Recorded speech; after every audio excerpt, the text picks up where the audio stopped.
Okay, you know what I'll say? Actually, the more we talk about this, I will tell you. I realize now I actually liked the girl. I liked the daughter. She's great. I liked her as a character. Yeah, I Yeah. realize actually the more we talk about it, the more I realize I like her. And the reason I say that is because I'll talk about the filmmaking that you brought up, but when she comes up with that idea to stop the car, Just stop the car. It's fucking brilliant. Yeah. it's great. Yes. But he's been showing you that that idea was there all the time. That was the whole thing of doing the POV Right. of going up. He was showing you that you can't see over the top, and he was making sure that the audience gets that. When she Right. jams on the brakes and runs, you're putting together the fact of like, oh, the payoff will be here. And when it happens, you go, oh, she was smart enough to get that. Like it was really well done. Yeah, yeah. So story-wise, I liked it because I thought, "Oh, she's smart. Good for her," and I'm like, "That's a good character." Filmmaking-wise, I was thinking about that too. I was like, "Okay, this is kinda like he's doing a car chase in a different way. We've never seen something like that. It's over these hills, in the middle of the desert, and the way that the camera is showing it to us is in this way of, like, we're moving up and down, and it's like this POV. And I did think it was kind of interesting. I liked it. In general, I'll say yes. In general, I liked the sequence. That was hard to say, wasn't it?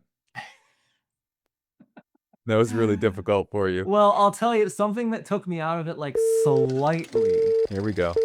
Sorry. They don't chase clout, they just chase the lore. Dig scenes that the mainstream ignores. Where light fights dark in a fabled war. Yeah, the truth gets told when the movie's born. I'm the break in the flicker, the cut in the edit. The blade through the credits, a frame they embedded. Light in the distance, persistence poetic. The dark is a prison, I brighten with aesthetic. No stunt doubles, I tumble through trap fights. The scripts in my soul, I control when my track spikes. Whisper in a reel, I reveal with the black light. The dark is a canvas that I carve with a flashlight. Call it a war cry, a cinematic spark. A puzzle in the shadows, a code of the art. It's Andrew and Greg and the legacy embarks. Our voices ignite and we light up the dark. I do want to say that this was one of the latest picks that was done in a swap out where we were not expecting to do this, but I saw this in the theater and then you saw how excited I was, and I didn't want to force it to be a pick because it's an in-theater pick. But you kind of said like, hey, if you're going to see it this week, I was like, I will 100% swap Psycho 2 for this. Not saying anything against Psycho 2, but I wanted to have this conversation with you if you were going to see it. And you went to see this movie and you saw it last night for the first time. So that's kind of a big deal when it comes to a pick. That's correct, yeah. My first theater pick was Superman, and it actually connects to this movie a little bit because I remember when we were in the theater seeing Superman, the trailer for One Battle After Another played. And I remember you leaned over to me and you said, "Oh, we're gonna see that in the theater together." And we couldn't go to the theater together because you went back home this week because it was your birthday. That is true. That is true. I'm an old fuck. So happy birthday. Thank you. Thank you very much. And thank Hazel as well on this one. You guys gave a crazy surprise by sending me cupcakes.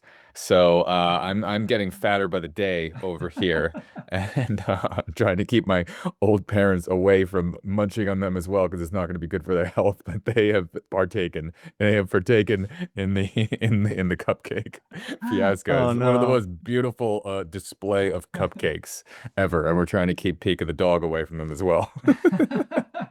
Yeah. Yeah, that was all Hazel's idea. She said, "Hey, let's send Greg something as a surprise for his birthday." So, Always the brilliant women coming up with the yep. most amazing ideas. That's right, yeah. So thank you for to Hazel for that one. Shout out to Hazel on there. I'll let her know. Yeah, I appreciate that. So how was your birthday week? It's good. Yeah. I got to I worked through most of the week, worked through most of the day, like working, like doing stuff, but then I did get to go see this last night again as well. So the movie, came out last weekend. I went to see it, and then when we made it the official pick, and when you said you were going Friday night, I was like, I want to see this again because I want to like. I watched it the first time, not thinking as I was watching it, like, oh, we're gonna do the podcast next week, and I want to talk about this. So I washed over me the next day and everything, and then I was like, oh, we are doing it again. I was like, if I can get the opportunity to see this again in the theaters, especially before the podcast, I was like, I want to now watch it going. We're going to do a podcast about this. We're going to talk about this. So I wanted to watch it through that lens. And I was glad I was able to do that last night. I got to go see it with my dad, so that was nice. Oh, nice. Yeah. Very curious to hear your thoughts. Why? Okay, so now we get to decide. Now we get to decide, or I get to see which way we're going with the rest of this conversation. Is this going to, because we haven't talked about it. If Andrew liked this movie, we're having one type of conversation. If Andrew didn't respond to the film, we're having a different conversation. And I realized that the person I've partnered with to do a podcast with is absolutely insane. So let's get Andrew's take on what was his reaction, because you know I like it. I've seen it twice now. What are those two options? So like if I liked the film, what do you think that conversation would be like? I mean, then we just both suck Paul Thomas Anderson's dick off for, 2 hours. I see. Okay. And what if I didn't like it? Well, then I throw you in the corner and I just start beating you with a wooden spoon the entire time. Okay. Okay. Interesting. So both of those actually sound a little bit unpleasant. But for the listener, they'd be great. I think. Okay. Okay. Well, I like to go my own way. Of course, this is what I thought was going on. This is going to be one battle after another on this podcast. Yeah, in more ways than one. I have a weird feeling I would have enjoyed Psycho 2 more than one battle after another. Oh, you definitely would have. Oh my God, you would have loved it compared to this. I probably would have come into Psycho 2 and said, like, you know what, it was kind of fun. You might have. You might. don't I know. think. I think my Psycho 2 might actually surprise you even Yeah. more than that. I think you might really like it. It's got a huge, huge cult following. Like there are Psycho 2 fans through the roof. Yeah, I was interested with this one. I was just like, when I saw the trailer, I just immediately knew. I was like, that's not my kind of movie. Like I could just tell. Yeah, but the trailer is also not this movie. I that's why I try to avoid trailers. Oh, that's weird because I actually thought it was exactly. I thought I know exactly what I'm gonna Really? get. Yeah, I could tell. I was like, I'm gonna get a meandering movie that is very aimless. That's a lot of DiCaprio stumbling around, acting like a goof. Like I could just kind of tell. Because the trailer didn't have it. It was like, what's the movie from the trailer? Well, the trailer made it look like it was an action movie, from what I remember. They had him jumping out of the car. They had all the shooting in there and this and that. And it's like, I don't look at this movie as an action movie. Not at all. Yeah, what can I say?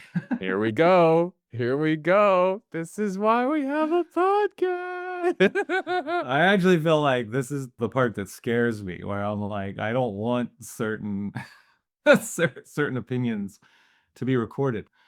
Oh, no, I think it's really good when we come from different perspectives on things like that, especially. And I think I knew actually knew from your text message, where I was just like, I could tell that too. I'm like, he's gonna know. I'm gonna know. Yeah, I was like, I'm definitely gonna know. I mean, like, this is gonna be interesting. Like, here we go. I was like, this is gonna be. Andrew doesn't like this one, so I was like, this will be fun.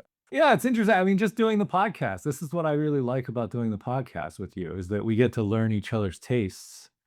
Sometimes I don't know the angle you're gonna come from, and I feel like the same with me, that you don't know. Yeah, So that's fun. I like that. that might be a good place to start with this.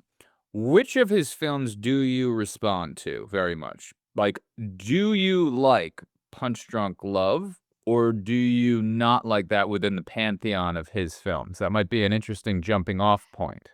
I didn't like it when I first saw it, and then I watched it again later, and I thought, oh, actually, this is like kind of an interesting movie. I kind of like it. It's a little bit different. It's never been like an all-time favorite of mine. It's another movie that I haven't seen in a very long time. It's very interesting too, because Yeah, how about you? well, I love that film. I Okay. basically love almost all the films that he's done. I haven't really responded very much to Inherent Vice, and I didn't really respond to it the first time I saw it in theater. That's basically the only movie. I tried rewatching it once. I still was getting a little bit repelled by that one, and I can't exactly tell you why. And I don't want to start just going down into the I don't like Inherent Vice as much. I fucking love every one of his goddamn movies. That's the only one that I'm just pointing out there a little bit. Punch Drunk Love, again, I'm almost looking at this going like, there's so much that I love about the visual style of the way that he tells things, and I might be looking at him very much as a visual way, and how he uses his actors, and I'm wondering if that's what I love about him very much. Like, one of the cool things that, like, blew me away in the fucking theater when watching Punch Drunk Love was the fact of the, like, jerk-off scene when he's sitting there and he's having sex with the phone sex operator, she's talking him into stuff. He even leaves in the fact that just he'll love one of his takes so much that he's not, Kubrick precise when it comes to his camera movement. He'll sit there and go like, "Okay, I'm watching the Steadicam shot," and as Adam Sandler gets up, Adam Sandler literally bumps into the Steadicam operator. The sound of him hitting the camera is in there, and the camera jerks and then just comes back and floats back to him, and he continues the rest of this sequence. Now, obviously, you could reshoot that scene, but he's going, "Fuck it, I'm leaving that in. I like this take. This is what's fucking happening." And he's a little bit chaotic when something like that will end up happening. And that's just one example of something like that. And I love that aspect of it. It's something that I'll sit there being like, "Oh my God, this is, a director's directing this movie and they decided to leave that specific thing in here when they obviously didn't need to do that." And that's just another little thing that gets thrown in that's so PT. He'll lean into the energy. Like, I don't wanna jump to the end of this movie, but obviously the fucking chase sequence at the end of this, which I fucking love beyond belief, he's leaning into the chaos of this energetic camera movement that's going on. You could shoot this, in this day and age and go, "Oh, I wanna shoot this like Fincher, and I wanna have everything with, put the camera in a giant bubble, and let's make everything super smooth as we're going over this thing." He's like, "Give it the chaos, give it the feel, give it that motion," and I just love some of the things that he does that I feel are, I was noticing that his style that he was doing in certain ways when I was younger. I was like, "Wow, it's got balls to do something like that." Like, you could do this in a Kubrick way, but he's doing it in this way. And there's a rough feel to some of his, dolly zooms that he does, and he keeps this 70s energy to it where something isn't perfect. It's not like you had, playback where you could watch it 50 times. It's like a 1970s thing where you're like, "Hey, did we get it?" And they're like, "Yeah, yeah, I think we got the shot." Then you watch it back and you're like, "It's a little rough around the edges," and you're like, "Okay, fuck it. No, I like it. We're keeping that." And he's got that energy. He almost goes out of his way to ensure that he gets that in some sequences. Yeah. He has that, like, American 1970s influence that came from the French New Wave, that kind Mhm. of, like, rebellious, I could break all the filmmaking rules and make a great movie, doing that. No, I think that's in his DNA. It's just he grew up that way. Like, think about it. The reason he was doing Dirk Diggler is because he did the short film, The Dirk Diggler Story, and he loved the grittiness of these 1970s terrible acted porno films, and he would watch them nonstop, and he wanted to make sure in Boogie Nights that all of his characters he put a test out to all of them and said, "You're gonna try to win, for me, just between all of us, like, the award for best worst acting, like, within those sequences of the thing." And he said Julianne Moore unofficially, won that test. He's like, "She's fantastic in this." Wow, that's a giant cock. Like, That's it's awesome. just he has respect for these gritty, nightmarishly put together, 16 millimeter porno films that are, bad audio, blown out, terrible acting, but they still tried, you know? I love that. I love that. The best worst acting. Who can do Yeah, the best worst acting? Yeah. yeah, because Julianne it's Moore, hard. He yeah. he literally said to them, "Hey, Right. you're all trained actors. It's gonna be really hard for you to actually act Right. terribly." Yeah. Everybody loved Boogie Nights. I mean, I loved Boogie Nights when in the '90s. Like, everybody loved Boogie Nights. How can't you? Especially if Yeah, you like exactly. film, like, it's so difficult, like, Yeah, exactly. oh, yeah. To me, in college, he was a godlike level. He was when like Boogie Nights, I was, obsessed with, and I immediately was as soon the very first time I saw it all style, and I saw, "Oh, you're doing Scorsese." I was like, "Your zoom dollies, your music hits, the way you're cutting, the dissolves when the colonel's getting out of the car and you dolly in and then do 3 dissolves and then pan up. I'm just like, you're just a young, 24-year-old stylistic kid doing Scorsese. The entire ending is Raging Bull with him pulling out his cock and just standing there. I'm like, is the fucking Raging Bull scene. The scene before that, when he's telling Dirk Diggler, like, hey, I've got to let you go. I've got to get rid of you here. That entire scene is the scene from Goodfellas when Paulie's like, I got to let you go now. Here's the money that I got in my pocket. He's like, $2,400. That's all I got from my, like, he was so obsessed with Scorsese, whether it was a subconscious or conscious thing. He was just doing full scenes from, like a love letter to him, through his like, oh my God, I love Scorsese so much. I'm just doing this. And the weird part about him at the time, he was saying he wasn't doing that at all. He's like, oh, I'm totally influenced by Robert Altman. I'm just doing Robert Altman. I was sitting there going, bullshit. Your fucking style, your scenes, everything is fucking Scorsese. I get your ensemble cast and you want to do that, with it. But I was like, also there's a little bit of like, hey, I'm a 24-year-old kid. I'm excited about doing this. Like, it was so obvious his stylistic influence from Scorsese to me at the time. But I had no hangups on that. I'm just like, this guy fucking loves Scorsese, and this is his style coming out. And I've loved watching him change as a director as he's grown. But there's always an aspect to his films, whether it's Magnolia or whether it's Punch Drunk Love, where I'm just like, that is so fucking PT. And that's what I love seeing. And the weird part is like the first 30 minutes of this movie in my first watch, I wasn't seeing that. And it was throwing me off the first like 30 minutes of this movie on my first viewing. And when I got to the shot where Willa is sitting there in the dojo practicing, and that was the very first time on my first viewing of this, when it's doing the song, I'm a fool to do your dirty work. Oh, yeah. And it's dollying in and moving back with her. I was just like, this is PT. This is PT style. I see what's going on. I understand this now. And it was great going to a second time to watch it, where then knowing the whole film and knowing where it came from, my second viewing of it was even better than my first, because I wasn't kind of thrown for the first 30 minutes going, what is happening? I'm watching a PT movie for the first time. Where is certain things? What's happening? I was able to go like, okay, I got my first viewing out. I really enjoyed it, but now I'm able to watch it and go, okay, I see what's happening here. I see the opening steady cam shot. I see the second shot of the movie where you start up with, a panning shot of her walking one direction up on the bridge. Then we come down and we get to see, everyone caged. Then we go back up. She's walking the opposite direction. I got to see aspects of and appreciate what was happening on my second viewing. So I am glad that I got 2 viewings of this one. Okay, yeah. That's cool. Is your biggest There Will Be Blood? Was that your favorite? Okay, so then after Punch Drunk Love, then he made There Will Be Blood. So what happened to me with that is I went to the theater by myself. Now I was like 25 years old or however old I was, mid-20s. Went to it by myself. And, back then I wasn't in the mood for that. I wasn't in the mood for a 3-hour slow period piece. I would have thought that would have so been, Andrew, 3-hour mood, quote unquote slow, because it's faster paced than I would think. But I know what you mean by saying that. But I thought Andrew of that age would be into that. Wow. I've never really clicked with him in general. And so watching him do There Will Be Blood when I was in my mid-20s, I just wasn't clicking with it, and I actually walked out of the theater.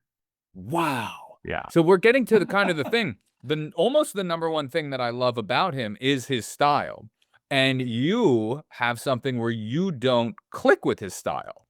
Yeah. So there's an inherent mismatch. So there's an inherent vice that I have. Yeah, no. So there's is Inherent Vice your favorite of his? Because that's just ridiculous. Okay, so well then I'll tell you that years later, I rewatched There Will Be Blood, like only a few years ago, and I thought it was phenomenal. And then I had this incredible experience with it, and it was during COVID. Hazel and I were locked down. We were just watching movies, 12 hours a day.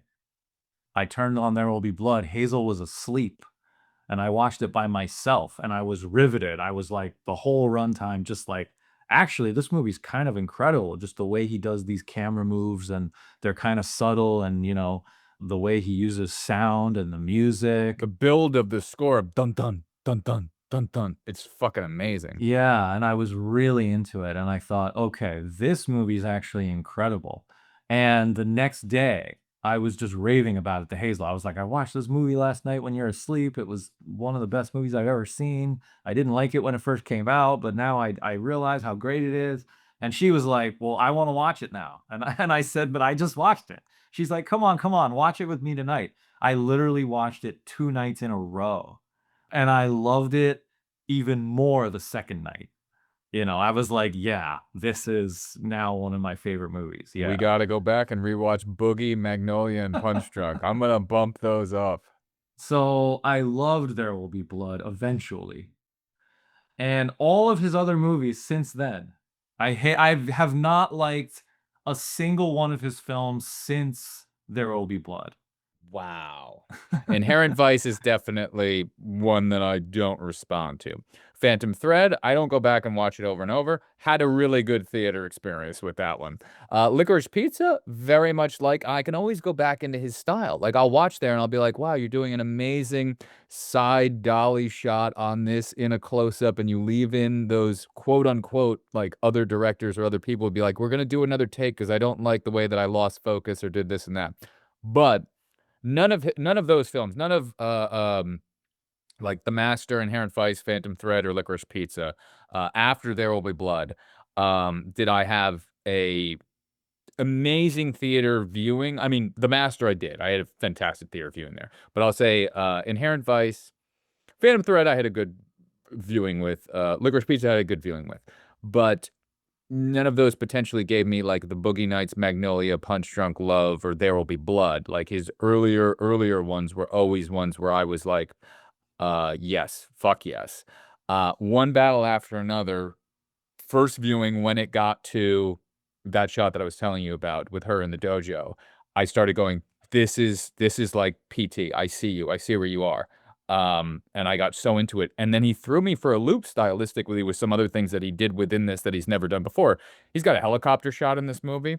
Not just the wide angle that's in the helicopter, but when she's running across the street, he's got a helicopter shot in this. I was like, this has never been a PT thing that he's ever done before. The wide angle lens that he's using within this is within the Steadicam shot as they're walking through one of the camps, and then it does not an exact jump cut, but it's a wide angle shot on like a perfect Steadicam where he's never used this wide angle lens before on a Steadicam shot, and then it cuts to them outside in the same position, still walking. And I was like, that's something that he's never done before.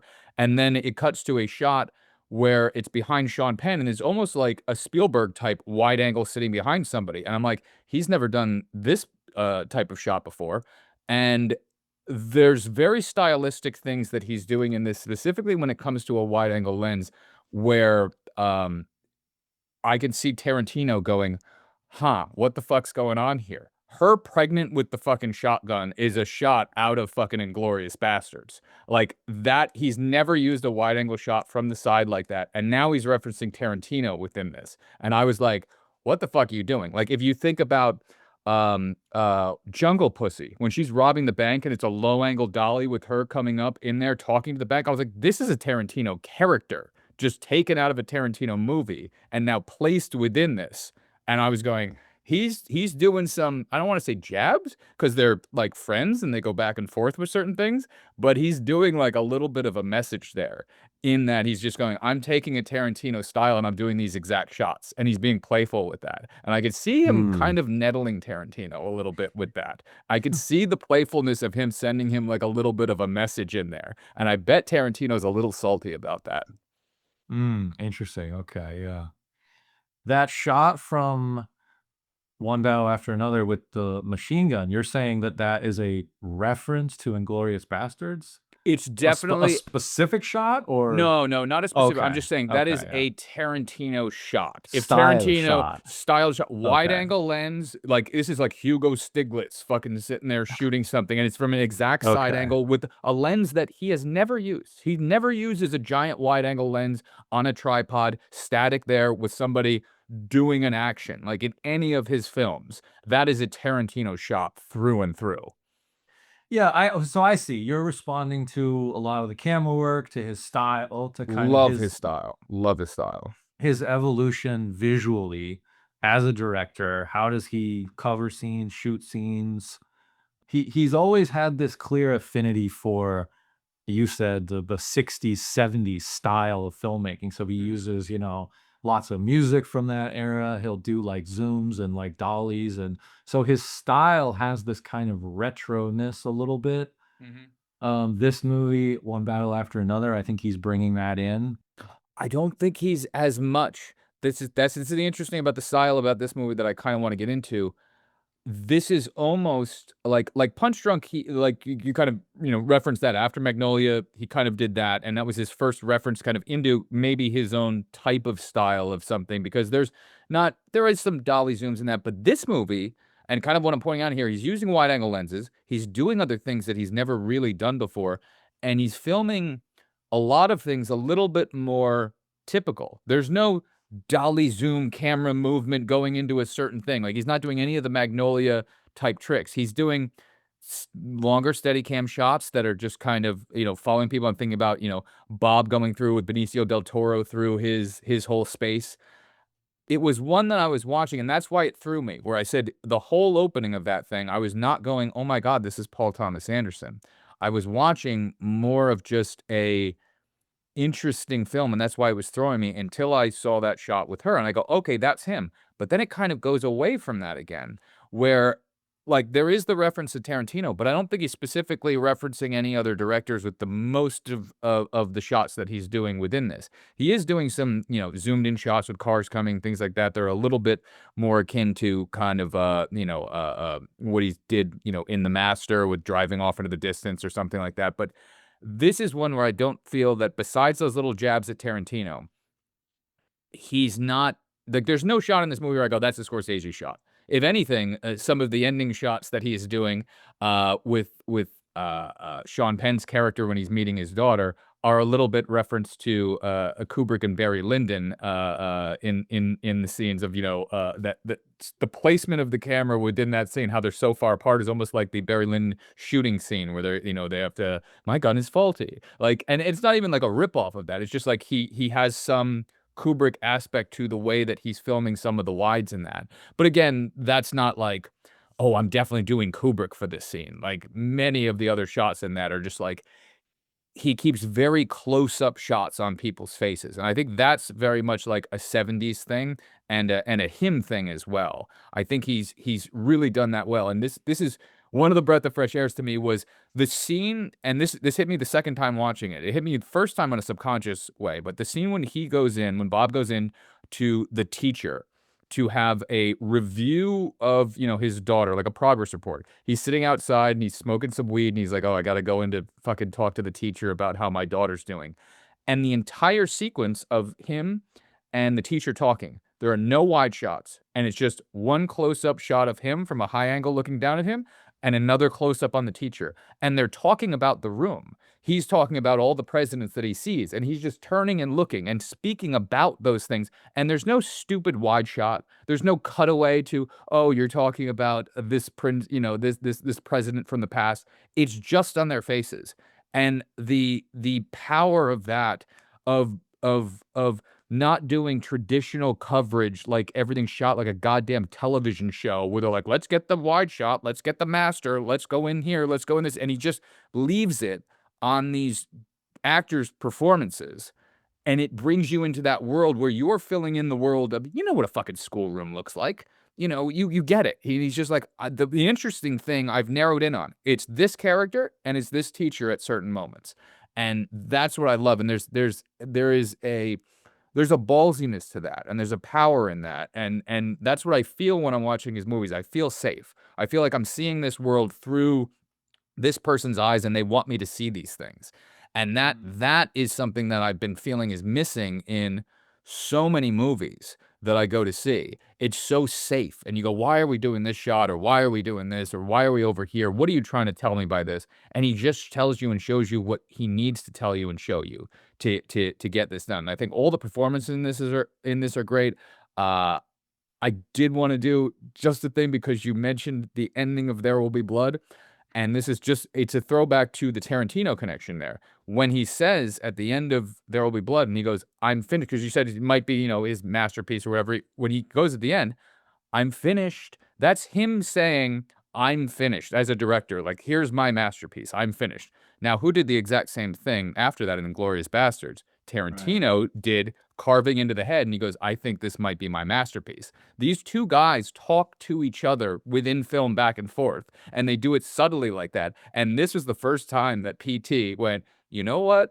Hey, you really want to talk? I'm going to bring a shot of a woman who's pregnant with a baby from an exact Tarantino lens that he'd use, from a certain angle they'd use, shooting a giant shotgun in this type of way. And he goes, hey, buddy, here's my little thing. I'm talking to you. I'm talking back to you. I'm going to have a character, Jungle Pussy, and I'm going to shoot it in the way, like the Pussy Wagon, Jungle Pussy. Like, what the fuck is, he's literally going, hey, buddy, I'm tossing this back at you here. Let's see who notices this shit.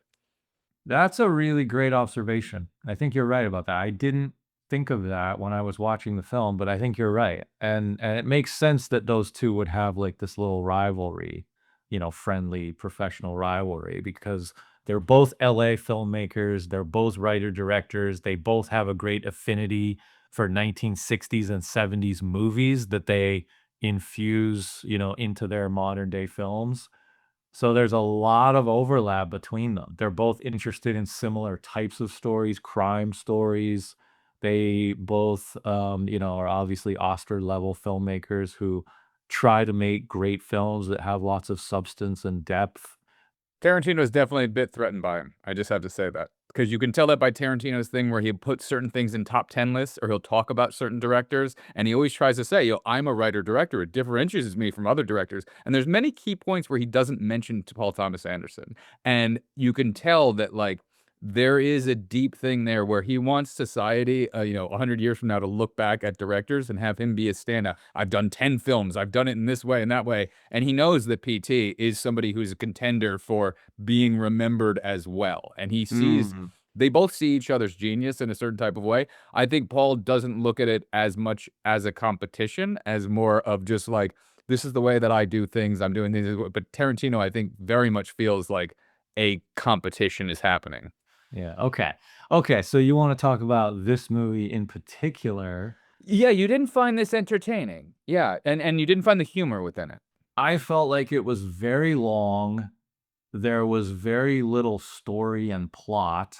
See, that's what you're looking for when you watch films. This is the thing. It's story versus style again here as well. Because I don't mind pieces that are built around characters that will just allow us to watch these characters in certain environments, and I don't have to be sitting there going, what's the story? Even though I will argue back, there is a story to this film. Yeah, there is a story, but it's a very uninteresting story. And I'll tell you this about the story. Yeah, sorry. I don't mean to come in like No, do it. Let's go.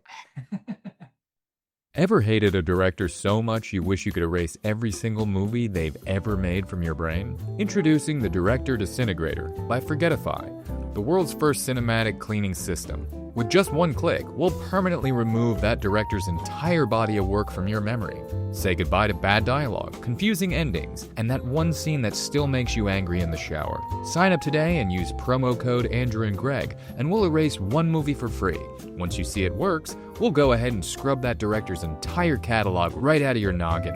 Side effects may include sudden pace, regained trust in cinema, and the inability to recognize their name ever again. The Director Disintegrator, because some directors don't deserve brain space. Here's what I want to hear about. I want to hear, like, what was the experience that you had when you were sitting in the theater thinking, I want to talk to Andrew about this movie? Yes. Okay, fine. I find that there's a very interesting thing at the opening of this film, that there was a theme that was in there. There's always been the theme of sex and violence in movies, and I thought it was a very interesting thing. This whole gun violence is arousing, the female character. Gun violence or violence in any sense, explosions or whatnot, is there's a power struggle there. Like her meeting the Sean Penn character at the beginning there, and then, having his gun, taking his gun and taking his hat, and then wanting to, humiliate him at first, but then she weirdly sees like, oh, I can't intimidate you. And he's sitting there in this chair, and she's going, "I can't intimidate this man." But I see him looking at me like, "Oh, honey, you wanna play?" Like, he's getting turned on by this, scene, and she's like, "Alright, you wanna play this? Fucking get your dick hard. Let's fucking play this." And this is, like, not something that you'd see in a traditional Hollywood movie. This isn't just like, "Let's go in and we're accomplishing a task and there's a MacGuffin and we have to do this." It starts becoming an interesting character-based story where something interesting is happening there. Now, as soon as she does that and humiliates him and leaves, he's like, "We'll be seeing each other again." They're looking at each other through a fence. He's now locked up. She's, out free, and he's now going to be obsessed with her. She then being aroused from this weird little thing, like there's very interesting things going on with these characters. Her now being aroused, she gets in a car and she's in the backseat of the car with Leonardo DiCaprio's character, and she starts making out with him. She's been aroused by this thing that she's just gone through. Now, after that, the scene that comes right after that is he's sitting at a pool table and she's sitting on a couch staring at him. His name at the time was Tom in the movie before it got changed, or whatnot. But Leo's character is sitting there, and he's putting together blasting caps, and he's talking about how to do this explosion, and he's, putting the blasting caps together and intertwining them together, and he holds it up, and it's almost like a piece of DNA. And he's sitting there going, "Look at this little swirls. These two things come together, and this is what happens." And she gets aroused. She goes over there, and she just fucking jumps on him and is gonna have sex. She's been aroused again by this theme of explosions, violence. And then basically after that, they go up to blow up an electrical tower. And as the thing's about to blow up, she's trying to fuck him by the car. He's like, "We have like 2 minutes. The thing's gonna blow the whole fucking town." So there's this mixture of sex and violence going on there. Also, when they sneak into the building, she then grabs Leo again to make out in the hallway. Then she's in the bathroom. Sexual things happen in bathrooms, whatnot, private parts, something. She's putting this thing up in the bathroom to explode it. That's when, Lockjaw comes in again, Sean Penn's character, and he's sitting there with her. And she immediately freezes, like, "Oh my God, I don't even know who's behind me, but something has just come in." Then she turns, sees that it's him, and realizes, "Oh, I can have a little bit of power over this guy as soon as he says, 'Hey, meet me at this sleazy hotel. We're gonna do whatever.'" And she's like, "Okay, I've now got power over him again." Now, if she didn't wanna go there and do that or whatnot, there's a lot of weird, things that you can think of, but within that scene again, what happens? You get to see her on the bed controlling him, telling him what to do.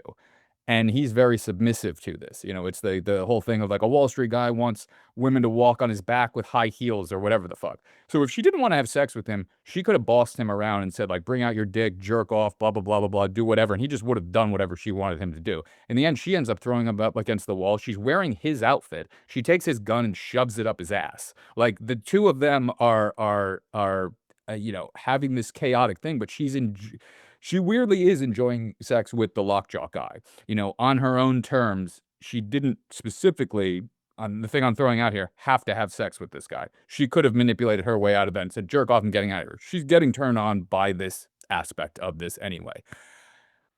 That theme running through there is very interesting to me. So when I'm watching that whole thing, I'm not just going, "Oh, I'm bored by this film. What's going on here?" I find all the characters so fantastically interesting, and that's just even the opening. I'll stop ranting at that part right there.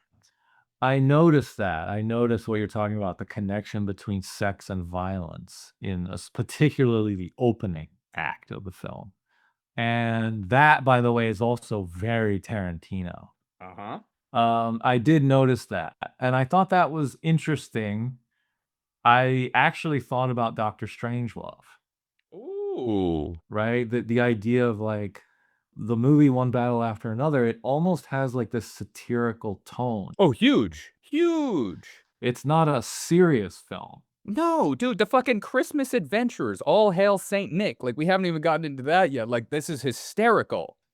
Yeah, I think we can get into it. I think that's what just didn't work for me is like the tone to me just wasn't consistent, and I didn't feel like I could latch on and really understand like what is this filmmaker trying to say or accomplish.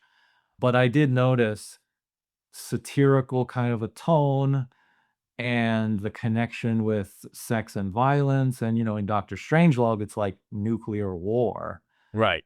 That's the metaphor there, yeah. And in this movie, it was more like these revolutionary, quote unquote, characters. It's told from that side where you're seeing, really that one side. The only other side you're seeing is, like, the lockjaw character or whatnot. Like, it's very insular in the way that the story is being told, because I think that's just the background to be able to tell us a story with all these characters in them. Yeah. So I think to me that's what started to lose me right at the beginning is this wasn't a movie that pulled me in. This was a movie that pushed me away because I felt like I said there wasn't much plot, but then I felt like there wasn't much character. How? Wait, the characters. You didn't find the characters interesting. You don't find Benicio del Toro interesting. You don't find the daughter interesting. Perfinia, you don't find her interesting. This weird sexual thing that's even going back and forth and not having just like she's a complicated character in this. She ends up also abandoning my child. I've abandoned my boy. Like, think about she's abandoned her girl. There's that theme going on within this as well. It might have been interesting if it had continued through the entire film, but that character, the Perfidia character, she drops Yeah, out. she goes to Mexico. Yeah, she's gone after the first act, so she's only in the first act of the film. Really, she's really not in the movie. The whole story of the whole film. It's the father-daughter relationship of yeah. Yeah, exactly. Yeah, it's later. It all takes place essentially 20 years later. Yeah, 16 or something, but whatever, yeah. Right, whatever, 16 years later. Yeah, so that's the real movie. So maybe if you took this idea of like, okay, these revolutionary terrorist characters, they get this sexual thrill, from committing this violence. But they don't. It's just her. It's when she Oh, leaves, okay, that okay. sexual violence goes away, which is interesting.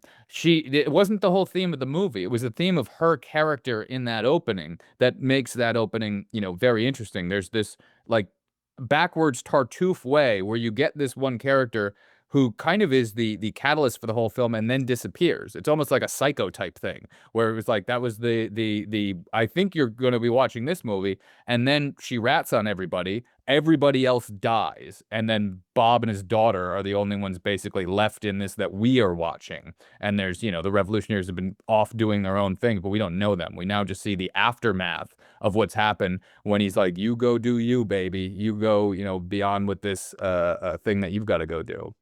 There was a weird element at the beginning where they made the racial thing also sexual, Yes. right? Where Lockjaw has this fetish for black girls. Yes. Well, also they play that up with her when she gets in the back of the car. She says like, "Oh, something about DiCaprio or like the white guys or something like that." Like they're definitely there's a theme of that being played. Yes. So there was a lot of this kind of sexual stuff being linked with the race and the violence and like, yeah, but then I didn't feel like that actually developed or paid off or like he didn't explore that. Well, he introduced it, and then he introduced it. It becomes Lockjaw's whole identity is that he likes, African American women. He has the whole scene where he goes up to DiCaprio, who's buying baby type stuff, and sits there and is like, he knows that DiCaprio's, with her. He saw him through the binoculars or whatnot, and he's just like, I love black girls. I love them. Like he's got this weird fucking whatever. He Right, yeah. becomes this obsessed, thing that it's his forbidden fruit or whatever in his mind. That's his character's thing. Something I'm not supposed to have and is all against this whole thing that I'm going towards. I want this thing. It did. It felt like there was like this Romeo and Juliet, this forbidden element of like, I'm not supposed to do this, and so it makes me want it more. And I guess there was a development in the sense of the Christmas people are racist. Yeah, and they're not allowed to have that. Yeah, they're They want racial purification, and then he has to kill his daughter who's, mixed race. Lockjaw has to kill his daughter in order to get into this secret society. But it's like he wants to be with the black woman, but then he also wants to be accepted into this group of these racial purification psychopaths.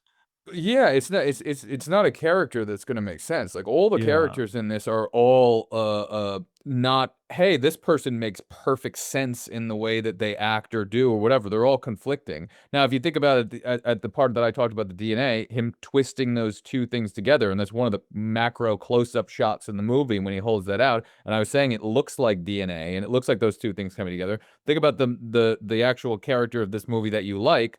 She is of a mixed race. In the end, she becomes the ending hero in this movie who's going to be going on. So there's something potentially being said there that you're saying they set up this thing. Well, here's the ending of it. And she comes down from three different people. Her DNA comes from two different people who are have different ethnicities, and then she was raised by a separate father here as well. So it's like there's this melting pot aspect. Maybe that's the whole metaphor for America right there. And then, she's going off to fight the good fight. I did find it really interesting when Lockjaw, who seems to be pretty, strictly like this pro-America government guy, he was in the car and he actually said about Perfidia, he was Oh, he like, "She loved her. Yeah. he loves her." He's like, "She was a warrior. She was a righteous warrior." Or like I Yep. forget the words he used. Yeah. But he basically defended her. He basically said like she fought against the weak people, Yep. and it was like he sees the world in terms of strength and weakness. Yes, 100%. And so he sees her as a strong woman. It doesn't matter if she's anti-government. He respects her. But he wanted to be weak sexually in front of her. He wanted her to dominate him sexually. And that's another aspect within that as well. That's another walking contradiction in there. Yeah, and I think P.T. Anderson, he's playing with that. He's playing with Yes. this idea of like the strict government guide who's all about control. But I'm going to show you secretly in the bedroom, he actually loves submission. Exactly. Yeah. That's why the movie had this kind of Doctor Strangelove kind of satirical tone, I thought, because of Mhm. all of that. Because it's like, we're going to present you with this subject matter that you get to really only see on the news and you take it seriously. And I'm going to kind of undercut it a little bit. And I'm going to make it kind of funny and kind of weird and like psychosexual. And it's like, what do you make of this?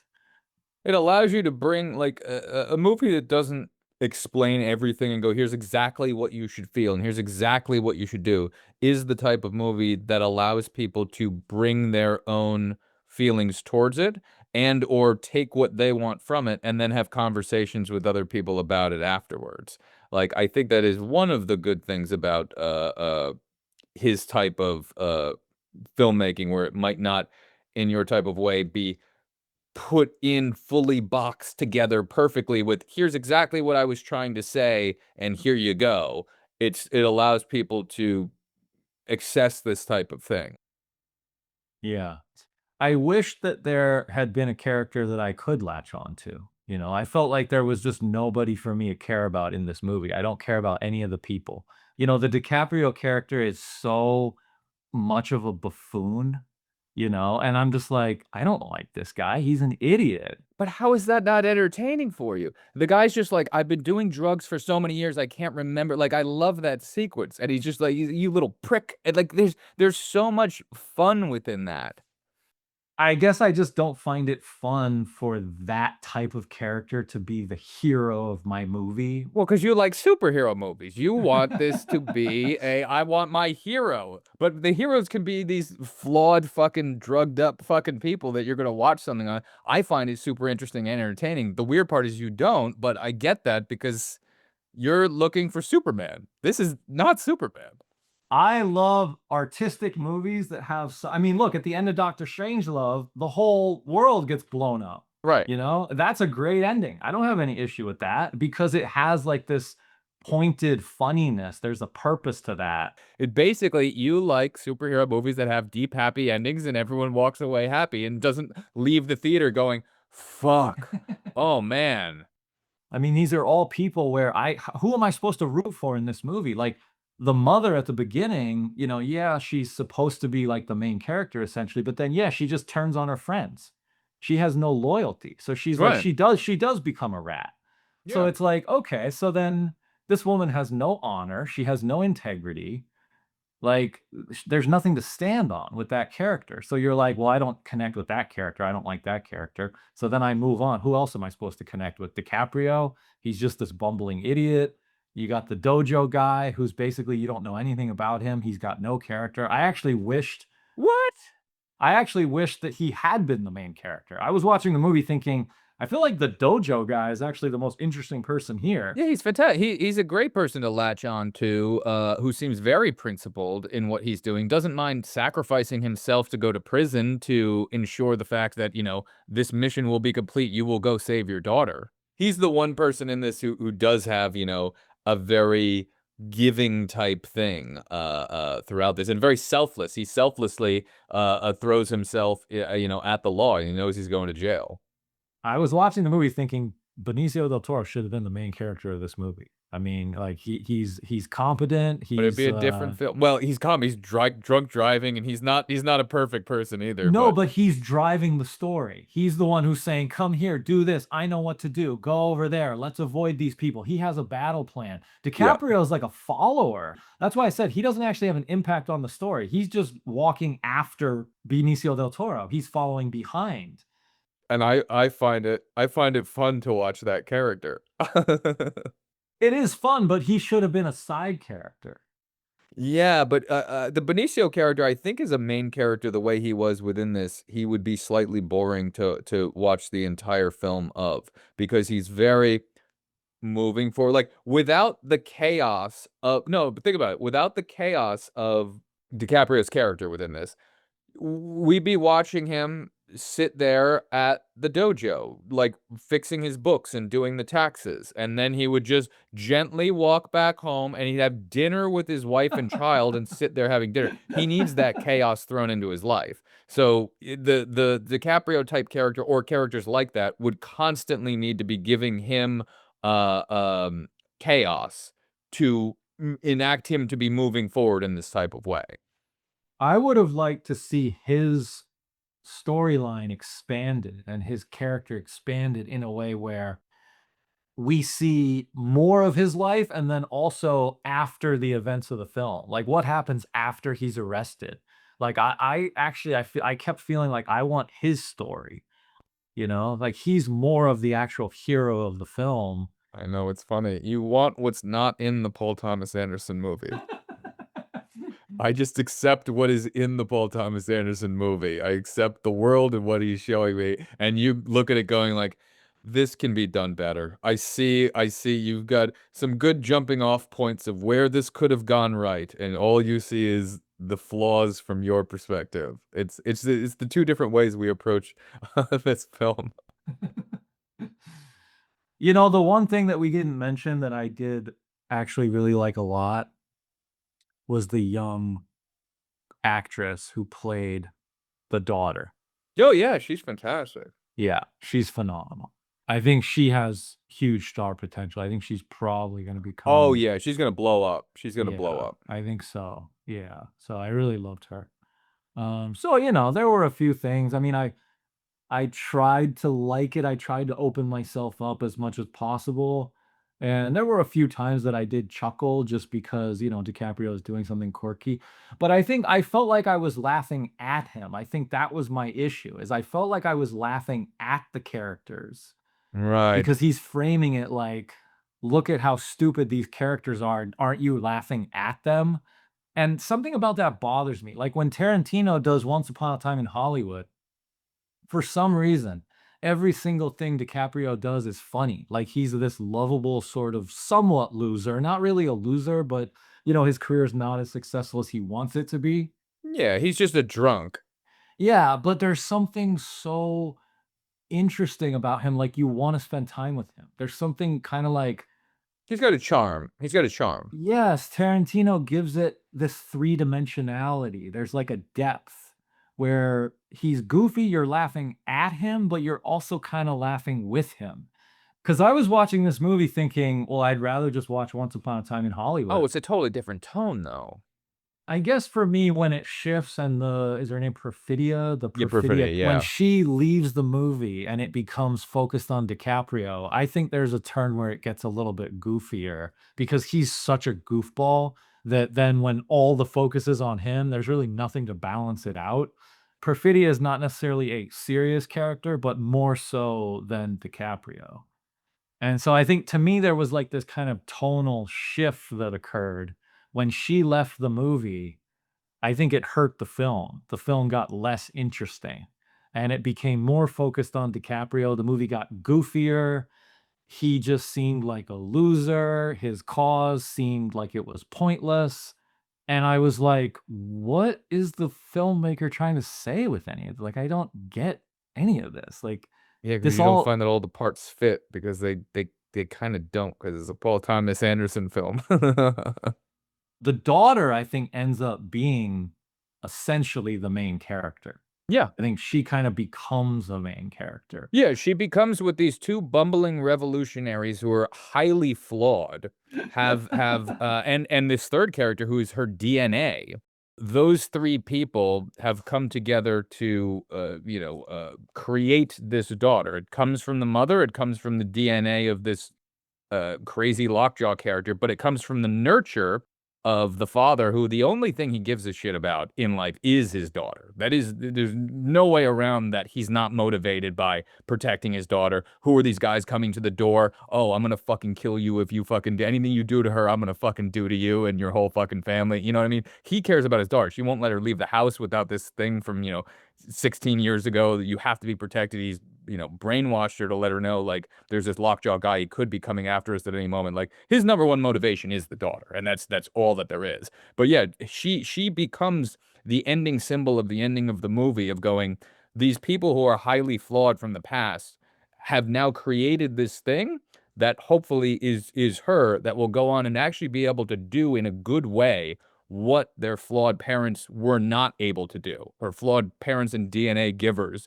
were not able to do. So there is a hopeful ending to that aspect of the film that she will be able to improve upon what they've done because that, not to go too much into the ending, but she's going to a protest at the end of this. She's not going taking bombs and going to blow up things. And she's also now taken her father who has a little cell phone at the end. She's taken some of his paranoia away. They're now safe. The ending of the movie is a rebirth.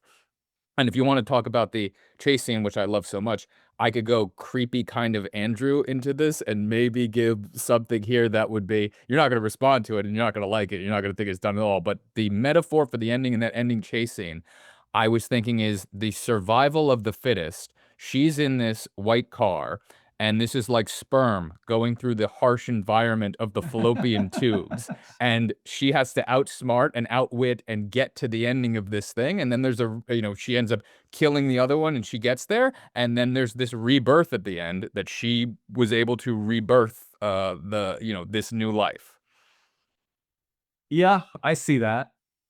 Ultimately, I guess you could say that the movie is a story of survival from her side because she does survive and she, I think, somewhat grows. Like, I was thinking, who in this movie has any character arc or like grows in any way? Like, who's the movie about and what is it about? And I thought, well, it's kind of about the daughter. I guess it's sort of like this bizarre coming of age story about this young teenage girl who kind of is basically born into an insane family. I mean, I was actually sitting in the theater kind of laughing to myself thinking, this is just a movie about having crazy parents, Yeah, you know? in a way. Yeah. Definitely from her perspective, 100%. She didn't ask for any of this shit. There's something that is somewhat relatable about that because I think a lot of us feel like we have crazy parents, you know? But I think I didn't like the fact that she was born into this crazy family, and yet at the end, she essentially becomes a little copy of them. So she doesn't grow into her own woman. She kind of just adopts their values. And she basically, at the end, you get the impression like she's going to go on like a repeat journey. She's going to go become the mother. You see, but that I listened to what the radio was saying on that one specifically though, and it was more just a protest on there. Like, she's not a revolutionary like her mother who's gonna go out there and then just, you know, bring a gun and go, shoot a cop who's, like, crawling on the ground. She's going out there with a cell phone, and it was like a little bit of the, "Hey, this is how you protest in this type of day and age." Maybe not yet. But remember, what is her rebirth? You're saying if the movie's a rebirth, she murders somebody. So she has to kill in order to live. She has to kill the guy on the highway. Yeah, the other sperm going to the egg that, she needed to beat. Yeah, she needed to kill the past version of what her parents had left over. I didn't see her future as very positive, I'll tell you that. I felt like this girl is, headed into an insane life, and I sorta saw it like she'll essentially become the mother, and there's just this cycle of repetition that to me was, like, very tragic because I was like, "This is not a very nice life to be born into." Your parents are not creating, like, a stable, loving environment for you. No, I mean, her genetic father was somebody who immediately found out that, "Oh, you're my daughter. Uh-oh, I'm gonna kill you immediately." Talk about the worst type of thing to find out. Number 1, you find out that your father is not your father, it's this fucking crazy guy. He's racist, and he wants to kill me. Right, yeah. He doesn't shy away from going into that underground in conflict in certain people's own humanity, and I think that's the interesting part about One Battle After Another, is there isn't this fucking, like, he's presenting this of, like, you watch this opening and, this Perfinia mother is in there and you're like, "Wow, strong, independent woman doing this and that," and then you realize how fucking horribly flawed this human being is, and then she fucking ends up, just shooting this, fucking guy that she probably didn't need to shoot, and, she's off on the side having her own sexual fantasies with this other deviant racist man and, then fathering a child off of that guy not telling this other dude what's been going on, and then she abandons her fucking kid. Like, there's not setting up heroes in this, and I think that's one of the things that I'll just accept when I watch his movies. I'm not looking for, here's a heroic person that we're supposed to be watching throughout this. He doesn't make that easily accessible, and I just kind of I go with it, and I just watch, and I go, "Where the hell is this going?" And the daughter character is the only character in this who actually is a redeemable, quote, unquote, "close to perfect person," especially from the household that she's grown up in, and she is that little light of hope for the audience. The movie tried to do, like, this kind of heroine's journey, sort of princess, kind of chosen one thing with her.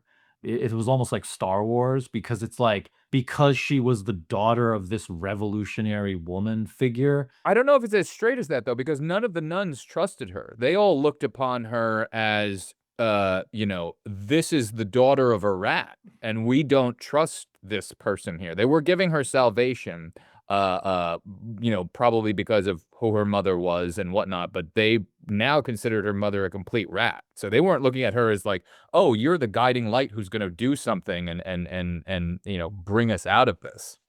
Yeah, I mean, you're right. I think they kind of, they're hard on her, but in an effort to help her to grow. I saw it as like they're being a little deliberately hard on her just so that, they need her to grow up and become as tough as her mother was. I didn't even get that she was gonna be there for a long period of time. I looked at this as like, this is a pit stop where she's gotta fucking, get her shit together and hide out here before she's gonna get kicked out of the nunnery. Like, the nuns aren't like, "Oh, great, we've got her around forever." I kind of thought of it like just the fact that they are taking her in shows that they think that she's important. She's worth protecting. I think they're doing it because who brought, them to her. The I forget the name of the character in there, but I think they're kind of doing it like, "Fine, she can stay here for a few days, but, Yeah. Yeah, I felt like at the end that the daughter character was the most likable. I mean, she basically became the main character, and I thought, you kinda can't help but root for her. I mean, when all these men are trying to kill her, I was sitting there thinking, "Well, I hope she doesn't get killed." I mean, that's te why would I root for that? So it's like, yes, to the degree of, like, she's this innocent kid, and so you're kind of yeah, you're rooting for her to, like, essentially get out of that. Mm. I will admit that I did think the thing I liked about the movie the most, that I felt most connected to, was at the very end when DiCaprio does drive his car and he meets her and she's finally safe and they embrace. There is this emotional quality to that of like, okay, at least parent and child are back together again. And there's like this feeling of the safety and the love. You feel the love. You feel like even though DiCaprio is not her biological father, But he doesn't even know that. he doesn't even know that. I like that. I like that aspect of it. I like that this is not just, hey, here's a Hollywood thing. Like, if they did at the end, he walked around the corner and she shot him, I'd be like, okay, here we go. We've got that fucking thing. But they really, what I love about him is that sorry, I know I'm interrupting you there, but I just had to get like this out. I love that sequence of that thing. He's building this tension where you really don't know. And it's not, he leaves you in these little moments that other Hollywood things would go, oh, you can't have this. You have to tie this up. You have to explain this, or you can't have this thing. It doesn't make sense that she's screaming at her father there, like what's the code or what's not. But this is somebody who's obviously in shock of what they've just gone through. They've just shot somebody. She's questioning everything. She now knows this isn't my father. Oh my God, what the fuck is happening? Her mind is probably going a billion miles away, but the audience has to read all into that and not just go, oh, that's just why is she acting crazy and stupid? You have to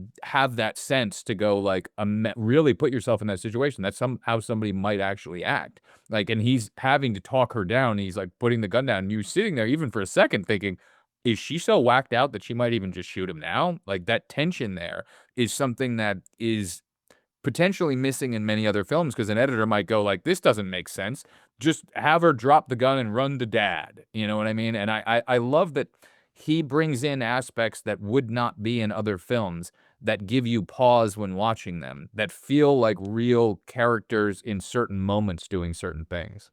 Yeah. I agree. I actually really loved that moment. I love that she didn't just drop the gun immediately and just run to him and just trust him immediately. It's like she's in shock. And so she's holding that gun and she's like, I need to know this is you. You know, maybe she's almost like disassociated, like she's, you know, almost like not even aware of like what's even happening to me right now.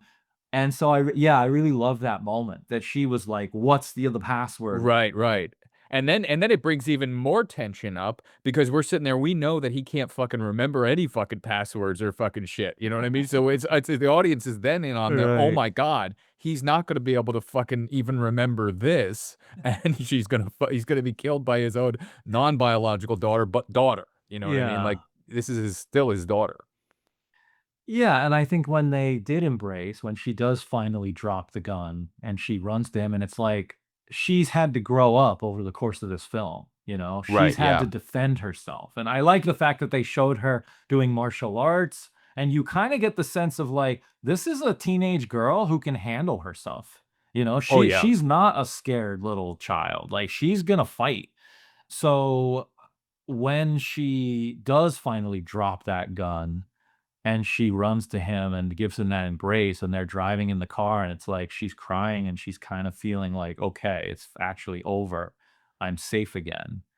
I did at that point, I did feel like the most emotion I had for the whole movie was at that moment, and I thought, "Okay, like, at least I'm happy that this girl has somebody in her life who seems to care for her, even if he's just struggling as a father." I mean, this father. Yeah, there are people like that. There are fathers that are like that. There are single fathers raising daughters that are like that. Like it's not like they don't exist. Yeah. PT's not putting him as an example of a good father. That's not what that character, is. Like Daniel Playview stole a child, it stole this, and then ends up, abandoning him as soon as the second that he's not useful for him, puts him on a train, throws him away, and then when he comes back to him, he lets him know you're a bastard from a basket. You're not my child. Like he's a horrible person too. So you don't need to have your characters in the films that you're watching have perfect redeemable qualities to them to make it, entertaining. That's true, but DiCaprio, well, he wasn't framed as he's this kind of villainous type of character. Like, I think P.T. Anderson frames Daniel Plainview as there's something wrong with this guy. Well, there's definitely something wrong with DiCaprio. He gets framed by the first thing we do is we see him running up with a bunch of fucking explosives to this group, and he's just like, "What do you need? What do you know? I'll blow whatever up." And she's like, "We want a big show. We want to explode a bunch of things." He's just some fucking crazy guy out there who fucking likes bombs and wants to blow shit up. He's a fucking anarchist. Like he's not a model citizen. That's why I said that the tone of it was very weird because I'm like, I don't get like how am I supposed to feel or what am I supposed to take away? Because it's like he's making fun of DiCaprio.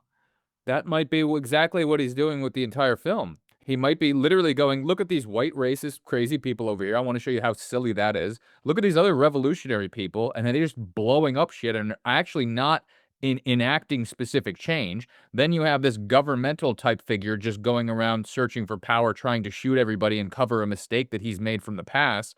It is that aspect of he's not sitting there going like, these are the good people and these are the bad people. He's showing you the ridiculousness from a bunch of different angles there. I'll tell you something funny that Hazel said. She said that scene at the end of the car chase with the hills where, the camera is going over the hill. One of the greatest chase scenes of all time. I will put it up there with Bullet. I love that sequence. She said that's a metaphor for the whole movie. Roller coaster. Not a roller coaster, that the movie is up and down in terms of its entertainment value. She basically said the movie sometimes, the movie gets a little more interesting and then sometimes it dips down and it gets more boring. Well, you two are perfect for each other. I was really worried. You will watch the right type of movies that you guys like. That's a good thing. I was really curious. I was like, I wonder if she's gonna like this at the end, and then Because if she did, you might dislike her a bit more. I'd be worried. I'd Yeah. be concerned. I'd be like, what is it about this that you connect with?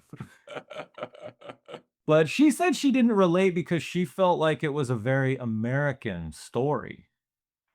She felt like this is more about what's going on in this country, with the city. She's from China, so she's not a citizen of America. So she feels disconnected. Yeah, it might be something that he does backdrop wise, kind of like within There Will Be Blood. Oil was a big thing going on at the time and George Bush and all of that shit. And then he adapts a book called Oil and he uses that just as the backdrop to tell the story of Daniel Plainview.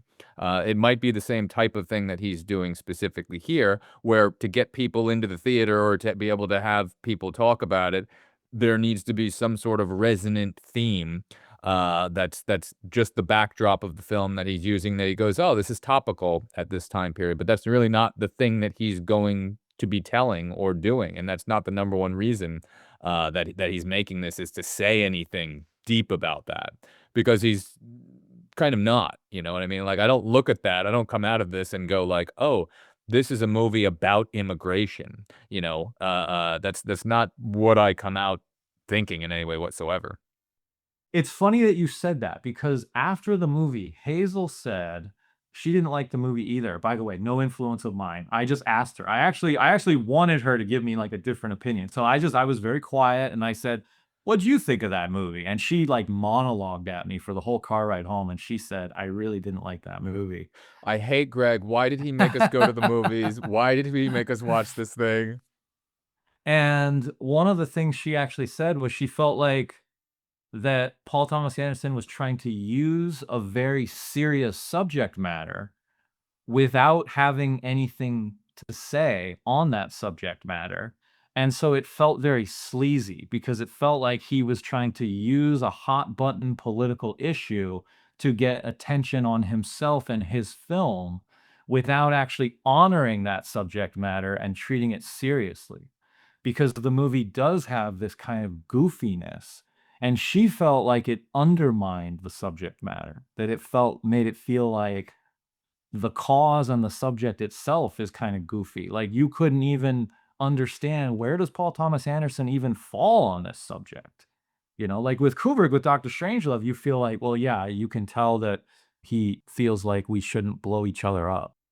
Yeah, what I like about PT though is he doesn't do that. He doesn't give you a message. He doesn't leave you like think about even the end of Magnolia. Think about the ending of his films. He doesn't leave you with some specific message where he wants you to leave the theater going like, this is exactly what this director was trying to tell me, and now I know exactly what to feel in this type of way. It's not in his movies. It's not in The Master. It's not a thing that I'm looking for within his films. And I think that's why I'm probably able to enjoy them is because I'm not putting that onus in his backpack to say, "Hey, this is the ride I'm going on, and I want you to give me all the answers at the end of this, and everything fits in perfectly." I think that's just the way that he approaches film is not in that traditional Hollywood way of let's put everything in a bow at the end.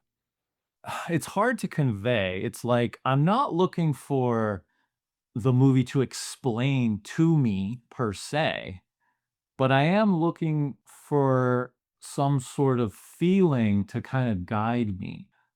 That's why I thought what Hazel said was actually very smart, that he's kind of grifting off of this current subject matter. But it didn't who says the movie's about that, though? That is also something to specifically think about. There's a running theme in the background of it. What if his whole theme of it is this whole revolutionary shit of attacking this problem in this type of way to trying to explode shit is fucking dumb? Like, maybe that's what he's saying in there. That's my issue is I couldn't tell because 'cause I'm like, he's making the people involved look silly, but then he's also choosing to make them essentially like the heroes of the story. So it's like he's making fun of his own heroes. So I was confused. I'm like, that's why the movie feels like it's at odds with itself. You know, it's kind of betraying its own internal logic. What is it presenting you with? Okay, so it definitely portrays the American government as if it's bad, you know, there's like this kind of evilness or there's this nefarious quality. So we do not get a good association with any of the characters on that side of the story. But the main character that we get it seen through is through Lockjaw, right? Like that's Yeah, we never and there's never a cut to the president of going, this is right, what needs to be happening and blah blah blah blah blah. It's all right. through, all we see at the beginning of it is these revolutionaries going in there for their mission to like break out people and do whatever they're gonna do. And then we see right away this revolutionary person is like, I'm gonna make this guy fucking jerk off. So it's a very weird thing. Like, that's not a noble cause you're doing there. You're trying to just like fuck with another human being and have weird power over them. And then you're getting a weird sexual gratification from it. You both are, and there's gonna be something that's starting here. And that's just a very messy, interesting way of looking at that. But there's no thing outside of that I can think of. I'm trying to think of right now. Outside of this Lockjaw character or his underlings, because he very quickly, right after that, he goes out there, gets her to rat, shoots all of her friends. He is applauded and awarded in a certain way, there. So there's that aspect to it. But he's like the highest person that we see specifically within like a military function, doing this. And then that whole second half of him going off it's on his own merit where he's manipulating the US government or manipulating the military to do bidding for what he wants to get done. So I don't know if Paul is going like deeper into anything. And I think that might be the thing that pisses you off is that it is all surface level in there. And it might be the same thing Hazel's not responding to is going like, wait, I thought this was gonna be more about this issue and this was gonna be taken seriously. And this movie's not taking any of that seriously. Yeah. The government characters, like, they're the villains, you know, they're evil. So you have the Christmas people, and then you have Lockjaw, and The Christmas people. they're all like the villains. But then your quote unquote heroes are all also terrible people who make very dumb decisions. Yeah. And so you don't like them either. So this is a whole movie full of unlikable people. It takes this satirical tone where it introduces a very serious subject matter in current day America, and then as it goes, it gets sillier and sillier in a way where you're just kind of laughing at the characters. Because you don't enjoy the up and down roller coaster ride. No, I didn't enjoy that up and down ride over the Did you did hills. you did you even the car chase scene at the end, within the fact of it just being a car chase, let's just take it from that. Did you enjoy that? Or were you just like, "Oh my god, this is a fucking nightmare. What's happening?" Like, do you not feel the visceralness of this car chase? Like, there's some shots in there that are fantastic. Of the what I liked about it was you always knew where everybody was. As these cars are going on this very interesting chase, you have 1, 2, and then there's an amazing fucking like I don't know 150 millimeter shot that's showcasing the two cars coming up and down, and then you get to see DiCaprio's car round the corner in the background, and you go, "Oh, I see where everything's coming on this giant wave." Like that. That's a nightmare to film that fucking sequence. Okay, you know what I'll say, actually, the more we talk about this, I will tell you. I realize now, I actually liked the girl. I liked the daughter. She's great. I liked her as a character. Yeah, I Yeah. realize actually the more we talk about it, the more I realize I like her. And the reason I say that is because I'll talk about the filmmaking that you brought up, but when she comes up with that idea to stop the car, Just stop the car. It's fucking brilliant. Yeah. it's great. Yes. But he's been showing you that that idea was there all the time. That was the whole thing of doing the POV of Right. going up. He was showing you that you can't see over the top, and he was making sure that the audience gets that when she Right. jams on the brakes and runs, you're putting together the fact of like, "Oh, the payoff will be here." And when it happens, you go, "Oh, she was smart enough to get that." Like, it was really well done. Yeah, yeah. So story-wise, I liked it because I thought, "Oh, she's smart. Good for her," and I'm like, "That's a good character." Filmmaking wise, I was thinking about that too. I was like, okay, this is kind of like he's doing a car chase in a different way. We've never seen something like that. It's over these hills, in the middle of the desert. And the way that the camera is showing it to us is in this way of like we're moving up and down, and it's like this POV. And I did think it was kind of interesting. I liked it. In general, I'll say yes. In general, I liked the sequence. That was hard to say, wasn't it? That was really difficult for you. Well, I'll tell you something that took me out of it, like, slightly. Here we go. Sorry. And then that one shot that you're talking about actually bothered me. I think the shot you're talking about is where the camera wobbles Yeah, I love that. a lot. Oh, I hated that. I love that. The fucking energy in that is fucking brilliant.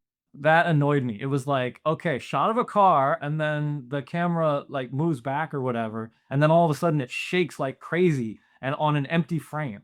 No. Yeah, there was like an empty because the car dips, I think, Yeah, down yeah. the Oh, yeah. When hill. you say And empty, now there's like an empty frame, and the camera just starts shaking. when you say empty, you mean no cars in it when you're saying empty, Yeah, because there's that nothing there. Yeah. it was still showcasing all 5 of the fucking tops of the mountain in there as they're coming down. It's building this tension, and then vroom, they come back over it. I fucking love that.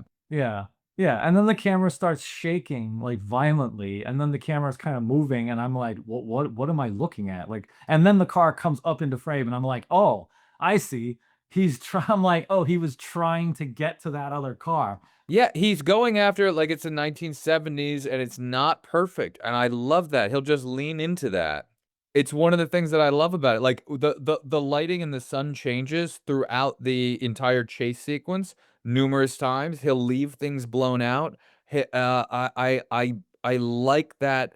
I Yeah. feel many times like he has that aspect of like when you're this is not undercutting what he does, but it has that gritty feeling. Like I feel like he has that exuberance of like when you're young and you grab a camera and you go out and you fucking shoot something.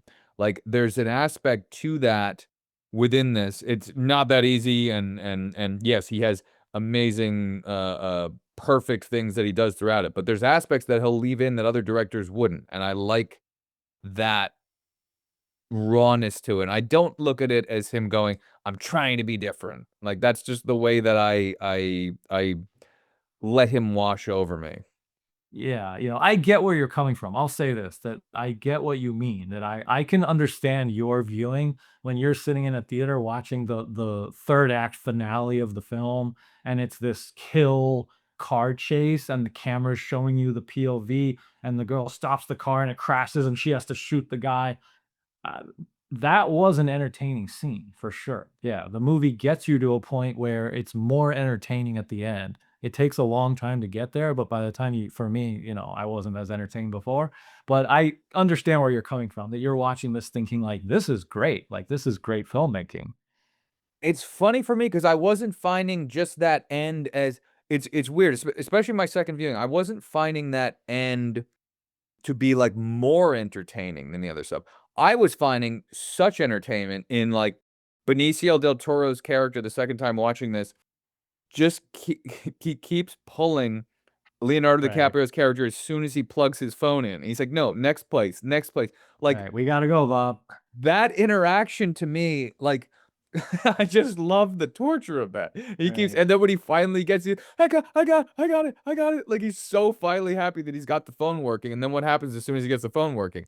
More frustration of just talking to this nitwit on the other end, and he's like, "Do you know I don't understand the fucking password?" It's like this thing that's still happening. I find all of that so funny. right. It's like showcasing the frustration of talking to we all call in and just talk to computers now when we're trying to, like, call your bank or do whatever the fuck, and you're like, "How do I get past this thing to get on to the next thing?" Like, it's a very relatable thing, and DiCaprio in his head, is sitting there going like, "I'm so disconnected from these fucking French whatever the fuck in the past that I don't remember this shit, I don't know this shit, I just need my fucking daughter, I gotta get past this," and he finally remembers, like, the one word to get to a supervisor or whatever, and he's like, "Ah, I'm pulling a something. I'm pulling a blah, blah, blah, blah." He's like, "I got them now." And it's funny, it's just like the cut of him this is actually a great, Coen Brothers callback cut when he goes, "I don't know the fucking time," and then it just cuts to Benicio del Toro, like, brushing his teeth in the other room, he's like, "It's 8:07," and then it just comes back to him, like, that aspect, like, that's the enjoyment that I'm finding through the chaos of just watching these people in this situation.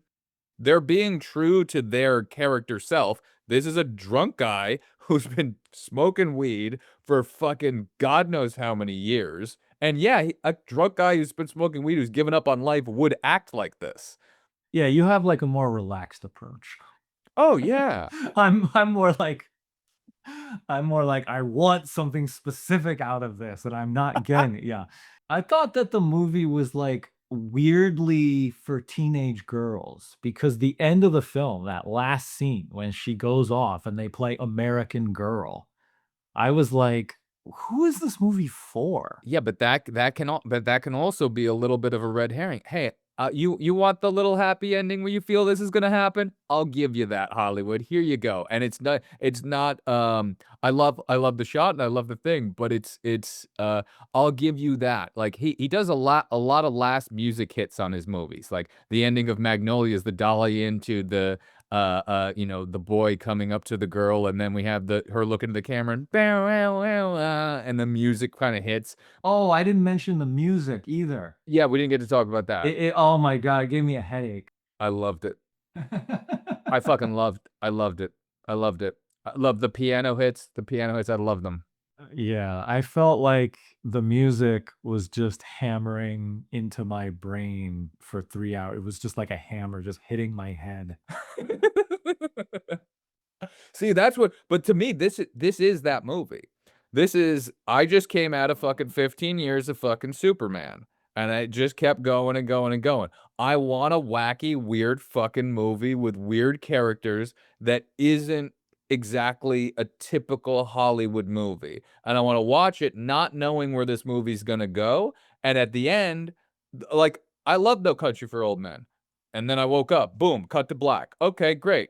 I love that. I love these movies as a breath of fresh air because I don't go into them going, "This movie's gonna be something." That's why I didn't wanna really watch trailers, I didn't wanna read anything about it, I didn't wanna know anything about it, I just wanted to go, "Alright, I'm gonna see a Paul Thomas Anderson movie. Let me go see. Let me go, enjoy this ride." And then I go in there and I go, "Oh my god, that was a fantastic that's what I wanted."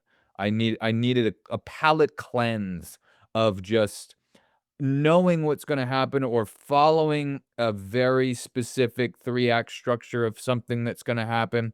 And honestly, I was saying that watching the first 30 minutes or whatnot of this did throw me the fuck off the first time watching it until I got to that thing with the daughter, and I go, "This is looking more PT." And I do think that this movie, stylistically, is a very different type of Paul Thomas Anderson movie. It has all those close-ups and everything that he's doing, and that music build that you hate that we didn't get to talk about very much. It's not a specific score. Like, my father's like a pianist, and I forget how he described it when he came out of it. He didn't hate it, but it definitely, I mean, the music of it. But I was like, yeah, the piano and the strings and whatnot. He described it in the exact same way. Like, yeah, it was, and he put it in a nice way or whatnot, but it's like they were playing off notes or something. I forget how he said it, but it's very off fucking kilter. Now, I love that aspect to it, but I see if somebody's sitting there listening to the music and you start paying attention to it, and it probably just sits there in your head, and you're going, "That's all I'm concentrating on." That wasn't me at all. That's just background whatever, and I'm sitting there watching them run across, the like, it's so fun. The kids jump up with their skateboards, and they're running across, and Leo's running around in this giant robe, and then just jumping on this thing, and it's like he's bumbling. He hasn't moved his body in a long period of time, jumping from one roof to another. First of all, it's a great one shot. He jumps into the tree, falls down, hits himself, gets back up in the same shot, runs around the corner, and then is immediately tased, and his body just falls over. Like, that to me, um, I was dying. Yeah, Everything I love about it, you hate. Oh, man. Oh, man. oh, Ever hated a director so much you wish you could erase every single movie they've ever made from your brain? Introducing the Director Disintegrator by Forgetify, the world's first cinematic cleaning system. With just one click, we'll permanently remove that director's entire body of work from your memory. Say goodbye to bad dialogue, confusing endings, and that one scene that still makes you angry in the shower. Sign up today and use promo code Andrew and Greg, and we'll erase one movie for free. Once you see it works, we'll go ahead and scrub that director's entire catalog right out of your noggin. Side effects may include sudden pace, regained trust in cinema, and the inability to recognize their name ever again. The Director Disintegrator, because some directors don't deserve brain space. All right, let me get in how funny I thought the Christmas Adventurers were. okay. I thought this was the most, like, think about how painfully funny. It's set up like a joke. This first guy comes in, he's driving this car, he goes into this nice little house, he sees this lady, and he's like, "Oh, I'm gonna go downstairs to the basement." And you have the most silliest, like, eyes wide shut type, little pathetic group of people sitting around this table with this diorama with a bird in the background, and they're talking about how great they are, and they're talking about, ethnic cleansing and all this shit, and it's just the most ridiculous sequence of them realizing that this one other guy who's kind of tricked them, who wants to come into their group of white purification, and now we need to clean up this guy's mess. And their whole thing is the Christmas Adventurers, and they're all hail Saint Nick, all hail Santa Claus. Like, it's so silly, and it's it's such a mock of this group of racists to such a degree that I'm laughing the whole time. The audience was laughing the whole time. And the great part about it is it's played so straight. All of those characters are playing this as if it's not funny. And then you're all hail Saint Nick. Like, dude, I was finding that sequence so hysterical. Some, crazy racist psychopath, whatever the fuck, who's all about white purification, might watch this movie in a totally different way, and they might just fucking like, "I love the Christmas tree people. There's nothing funny about them at all. Of course, I know what they mean by Saint Nick. Saint Nick is a metaphor for blah blah blah, and Paul Thomas Anderson is one of us, and he's a racist who blah blah blah blah blah." Like, you could find fucking psychos who will, fucking love the Sean Penn character for that reason. This man died for his own thing, but oh, yep, he got his dick dirty. That's why they need. First of all, we didn't go over the fact of him being killed at the end was one of the funniest things I've ever seen. They just bring him into this room and they just gas him, and then then they have the people in the white suits come down, and they're just like, "Nope, we're getting rid of this." Like, it was the most Deus Ex Machina, just like, "Nope, you're gone." They dispose of him like he's garbage. Yes, exactly. Yeah, Because in yeah. their eyes, he is. Yeah, yeah. I loved that makeup, that facial scar, Yeah, that was right? fantastic. Yeah. That was amazing. I did not expect that. He showed up and it was like the cut to his face and you're like, "Whoa." Yeah. It was like a Bond villain, you know? Yeah. It's like that was great. One other small thing that I just found interesting that I'd like to throw in here is I saw an interview with Sean Penn about the direction that he was given about his walk. And I thought it was interesting because PT had basically said, because he has a very interesting walk within this. First of all, he got pretty jacked for it of a guy his age. And in the interview, he obviously lost all the muscle mass. You know, he doesn't walk around as like a larger guy like that. He probably did, a couple months there and maybe took a shot or two to be able to, beef up the way he did. But his walk is very distinct throughout this, and he basically told him, you know how an action figure, a GI Joe action figure, only has certain articulation when it walks. Try to walk an action figure. He goes, you think about that with the way that your character moves. So it was just a very interesting thing. I look at his character, almost just like the Terminator. He's got one mission, one goal, and this is one-sided man. Technically, two missions.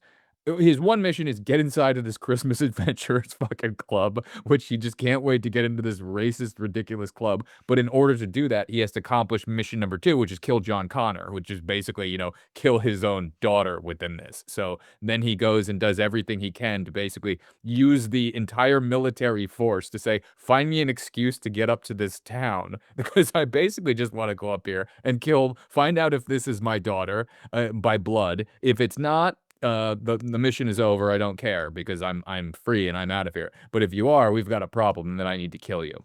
I love what you say about the Terminator there. That it actually is true. I felt that when the daughter goes to the nunnery and they treat her like she's this incredibly important young person. Like that's why I said there's like this chosen one aspect because it's like the bloodline, her bloodline is important. Why? Because her mother is supposedly this respected revolutionary. But that John Connor analogy is actually kind of funny because that is what it's like. It's like Sean Penn is the Terminator. He's the villain. He's going to kill this innocent child who has this potential power to shape the future of the country or the human race.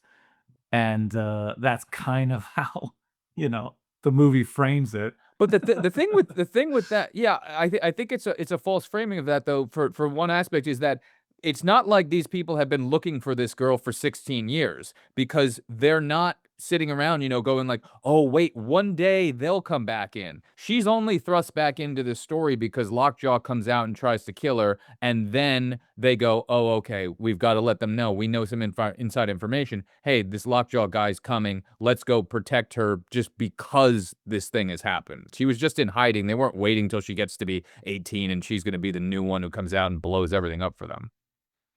No, but she is essentially the key piece for Lockjaw to ascend to his next level, in order for Yeah, him yeah, to for do him, that. for his Yeah, for storyline. him, Yeah. yeah. By the way, DiCaprio is Sarah Connor. Yeah, that could work. Except just a drug Right? addict, Yeah. riddled version of that who wants to hide out as somebody Yeah. instead of somebody who wants to work at Big Buns.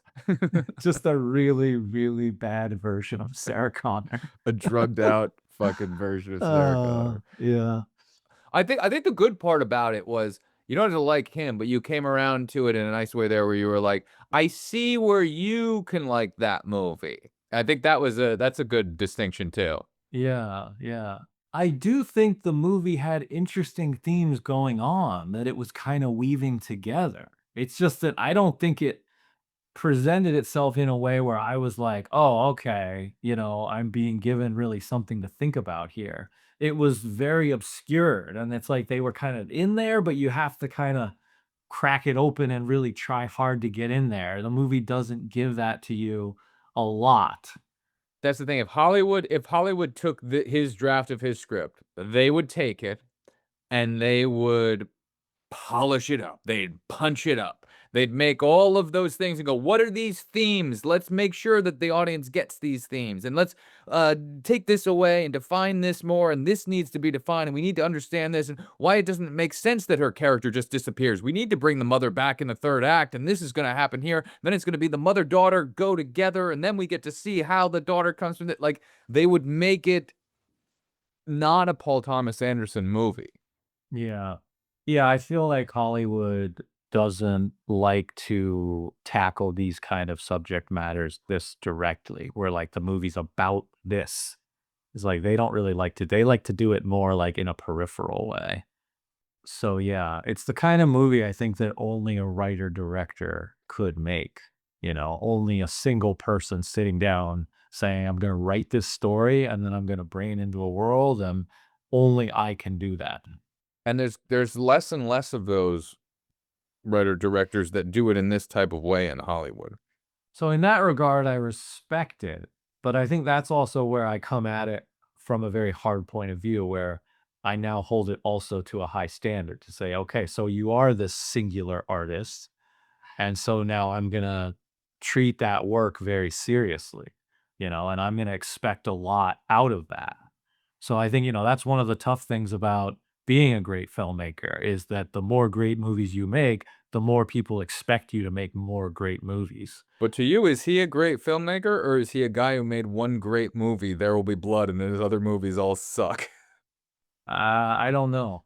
It's a good question. I think I'd have to revisit his films. Which I can definitely help do by throwing a little bit of chaos in here, bumping Psycho Mhm. 2, getting some things out here, getting Boogie Nights and Magnolia up in here as soon as possible. Yeah. Sometimes I have issue with a movie, like, on a moral level, where it's like, I Right. don't think that this movie actually has any purpose in society, and it offends me as, like, a human being. Because I feel like, what are you adding? As an artist, you are a creator. You create things and you add to the world. You add to this grand, beautiful mosaic that we call life. And what are you adding? Are you going to add something ugly or are you going to add something beautiful? And beautiful, it doesn't mean happy and easy and simple. It can be something complex, it can be something dark, but it has to be something truthful. Yeah, but you don't relate to them. There might be certain aspects of people who you can look at a movie that gets to the end, and you can look at it potentially as a mirror and go, "Ooh, what are the aspects that I don't like in these certain characters?" And you go, "Oh, I have some of these aspects." And then it makes you question certain things and makes you think and grow in that type of way. That's also a way that can bring positivity from a film, because it seems like there's an aspect here where you're looking for something that's not there within him, or at least identifying, "Hey, he's missing these things that I like in cinema that I feel that needs to be in movies." I think that's true. Yeah. I want, like, what I consider to be a perfectly constructed movie. I know, I love the bumps and scrapes. I love the fringe and the bumps and the scrapes of the thing that's not a perfect, polished thing, and, yeah, that's the way that we look at these is a little different. I love that, actually, and I think that's actually why I enjoy doing the podcast with you so much is because of that. Is because you always say you're the chaos, and I'm the structure. Like, I'm trying to bring structure and order, and you're bringing the chaos, and we balance each other out. It works. And I think our sensibility for movies is like that too, where, like, you like a movie that's a little more messy and a little bit more kind of, what is the shape of this film? And I like a film that's more structured that says, oh, I can see the shape, I can feel the shape, I understand the film, and we bring that to our viewing of each movie. Right, yeah. I love that. Yeah. And it's not that I don't like films that are that. It's just what I like about a Paul Thomas Anderson movie it is that unpredictability and weird palate cleanse of going like, I'm gonna go on some weird journey, and I know it's not going to be it doesn't have a perfect Hollywood polish to it. You know what I mean? I love the non-polished, non-formulaic, not knowing exactly what's gonna happen on this. And then kind of always I think most of his stuff, they leave me with that thing when it ends, I just go, "That was such a unique experience that you don't get to see often."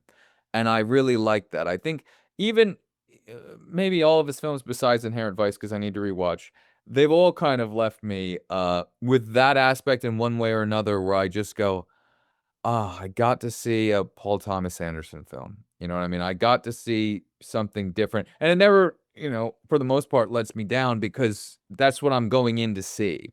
I'm going in to see a Paul Thomas Anderson film. Hmm. I get that. It's like for the people who don't want a superhero movie, you don't want something Hollywood, you don't want something cliche, you don't want something you've seen a thousand times before. Okay, here's a Paul Thomas Anderson movie. What do you make of that? It's different. Yeah, I get Yeah. that. Yeah, I get that. And by the way, I feel the same. Like I also love movies that are a little bit chaotic. Like I can get into that if it's done in a way where something about my It personality connects can with latch you. on. Yes, it has to Yeah. connect in some way. So it's like I think that's what's cool is we can appreciate the other style as well, but it still has to work for us on our terms, as viewers. Yeah. There's no Andrew character in this. You need to connect with somebody, and the closest person to it is either Perfidia or Benicio del Toro. And those are the only you need to assess a film, or you get access to that film through the fact of going, I gotta kind of relate with the morality of a certain character here. And yeah, okay, I can kind of see that aspect to it. I can look at this and be like, "I'm like nobody in this movie, but I like watching the movie." Yeah, I think that might be true. I kind of need some kind of moral foundation that I can kind of latch on. It's like, what am I rooting for? To me, that's like what a movie is it's emotion. Where does the emotion go? It latches on and there's like a pull, and it's like you want something to happen. Or maybe even if you don't want something specific to happen, it's like you feel like you're on the journey of where is this gonna go? Like what is going to happen? You're invested in what you don't know will happen, but you're invested, you're hooked in, and that's a personal thing. So yeah, it's interesting. I definitely feel like I was not Perfidia. Weirdly, I might even connect the most with DiCaprio's character. The weed smoking guy who just wants Yeah. to sit around and take care of his daughter. Yeah, thank goodness I don't have a daughter who gets mad at me and, like, lectures me. Dad. Yeah. Oh. I found each and every one of the characters this is my thing. I found each and every one of the characters very entertaining within the positions that they were in and how they interacted with all the other characters, and I find it highly entertaining, and I don't look outside of that for other things that are not there to allow me to be able to enjoy a Paul Thomas Anderson film. I love the buffet he lets down, and I love that journey, and I'm never looking for something that's not there, is the way that I look at it. I love you, Paul. Keep making movies, please, and make them more often. That's a very nice, closing statement, I think. We're gonna agree to disagree on this movie. Maybe 20 years from now, I'll put it on the list again to do a rewatch on this, and you'll still hate it. But we're definitely gonna get the rest of Paul Thomas Anderson's, and I'm gonna bump them the fuck up. We're gonna have you rewatch Boogie Nights, Magnolia. We're gonna go nuts. All right. Alright. Sounds good. Love you, brother. Love you too, bro. Peace. I'm the break in the flicker, the cut in the edit, the blade through the credits, a frame they embedded. Light in the distance, persistence poetic. The dark is a prison, I brighten with aesthetic. No stunt doubles, I tumble through trap fights. The scripts in my soul, I control when my track spikes. Whisper in a reel, I reveal with the black light. The dark is a canvas that I carve with the flashlight. Call it a war cry, a cinematic spark. A puzzle in the shadows, a code of the art. It's Andrew and Greg and the legacy embarks. Our voices ignite and we light up the dark. No, he's never won. I don't think he ever won. I think he was nominated for writing or something like that. I don't know, but he's never won shit. It's insane that he did not win for There Will Be Blood. Yeah.